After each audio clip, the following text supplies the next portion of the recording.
त्याच्यामुळे जो सुरेश धसांचा शब्द आहे, आकाच्या आकाचा आका, हे कोण सगळे आका आहेत आणि त्यांचे आका कोण आहेत हे महाराष्ट्राला पारदर्शकपणे कळलं पाहिजे. सरकारमध्ये ताई सातत्यानं गेल्या काही दिवसांपासून बीडमध्ये समाज माध्यमांवरती काही व्हिडिओ व्हायरल होतात आहेत.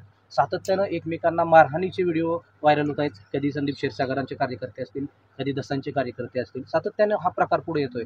धनंजय मुंडेंचे कार्यकर्ते असतील. या सगळ्या प्रकरणावरती काय भूमिका आपली असणार आहे? माझी भूमिका कन्सिस्टंट असते. मी पूर्णपणे कुठल्याही क्राईमच्या विरोधात आहे.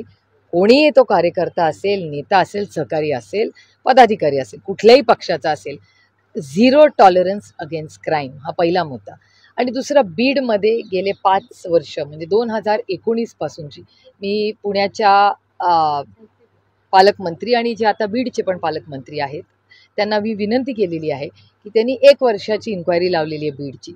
मी त्यांना विनंती केलेली आहे, पत्रही लिहिलेलं आहे की त्यांनी पूर्णपणे 5 वर्ष 2019 पासून आजपर्यंत बीडमधले सगळ्या पोलीस यंत्रणा असेल किंवा तिथली DPDC असेल, या सगळ्याची किंवा तिथले कॉन्ट्रॅक्ट्स असतील, या सगळ्याची पारदर्शकपणे इन्क्वायरी झाली पाहिजे आणि राज्याला कळलं पाहिजे. मग तो संतोष भाऊची क्रूर हत्या असेल किंवा महादेव मुंडेंची हत्या असेल. आणि तुमच्याच चॅनलवर मी पाहिलं की महाराष्ट्राचे मुख्यमंत्री जे गृहमंत्रीही आहेत त्यांनीच स्वतः ऑन रेकॉर्ड सांगितलं आहे की 150हून का 200 लोक असे आहेत महाराष्ट्र, मला एक्झॅक्ट नंबर नाही माहिती पण खूप मोठा नंबर येतो की त्या नंबरचे त्या इतके लोक गायब आहेत.